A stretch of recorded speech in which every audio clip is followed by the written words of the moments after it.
Bon dia, titis, bon dia, tossalletes. Fa cosa de 3 anys vaig fer el primer vídeo d'una sèrie dels zombis a la vida real.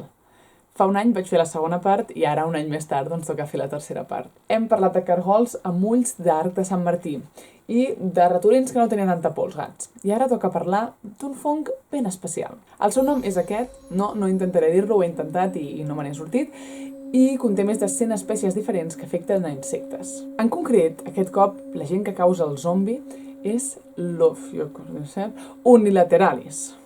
Hi va una mica de debat sobre si algunes espècies formaven part dels Unicordyceps o dels Cordyceps, però tot indica que és més el primer, tot i que a algun lloc encara surt com a Cordyceps, però vaja, que no us espanteu. Aquest fong utilitza una espècie concreta de formiga per poder completar el seu cicle.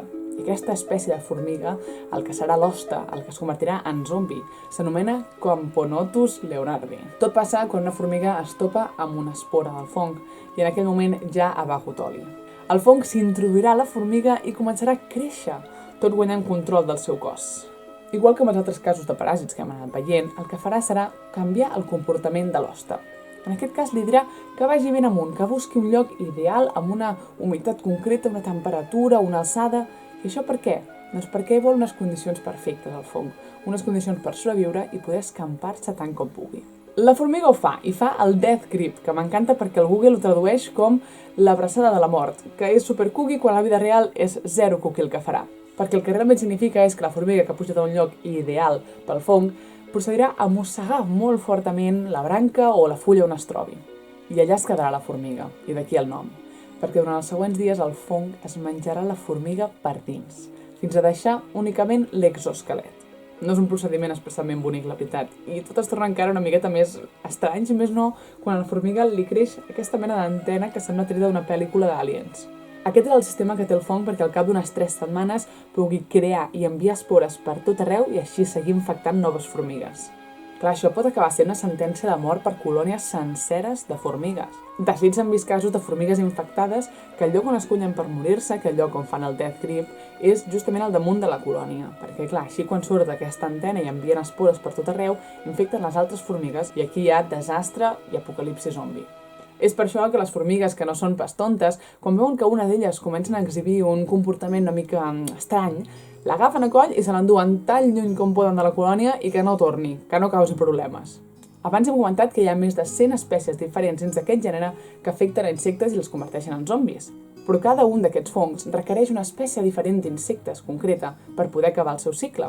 I també tenen unes condicions diferents. Per tant, no totes voldran un lloc més alt o més humit, sinó que cada un estarà més especialitzat.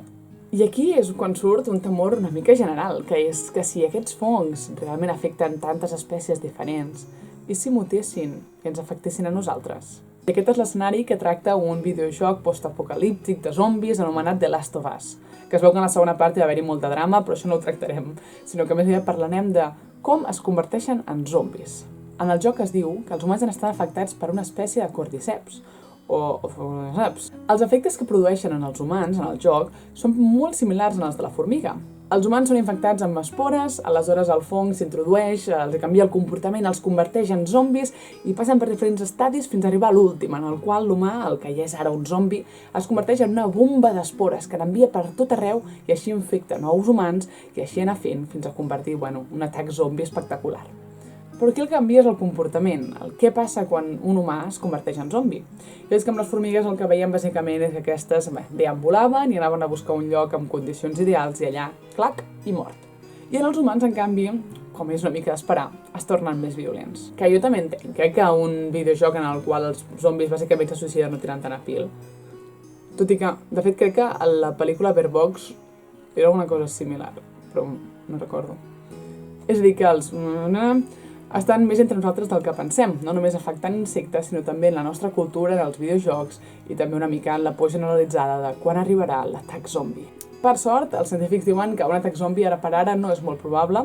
En el cas del fong, per exemple, nosaltres tenim un cervell i un sistema immunitari molt diferent al dels insectes i per tant el fong hauria de mutar i canviar moltíssim per poder-nos afectar. Tant per tant, ja seria més fàcil que vingués una altra espècie que ens tingués una mica més clitxats, com per exemple, no sé, un coronavirus? Però vaja, així una mica de tancament dels 3 vídeos, el que hem vist és que si realment existissin aquests paràsits que arribessin a aquesta escala de convertir-nos zombi, pinta que no seria tant un apocalipsi zombi com a les grans pel·lícules, sinó més aviat que ens robaria l'esperit de viure.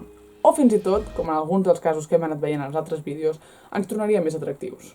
I fins aquí aquest vídeo, i amb ell acaba la sèrie de zombis a la vida real. Com sempre em podeu trobar a les xarxes, @soctestolletes per tot arreu, i si voleu subscriure-us em fareu molt feliç. També podeu recuperar altres vídeos científics, com per exemple l'última col·laboració que he fet amb la dimònia de Maxwell, en la qual parlàvem d'un tema molt interessant, un misteri que passa cada 17 anys, i que comença amb uns forats a terra.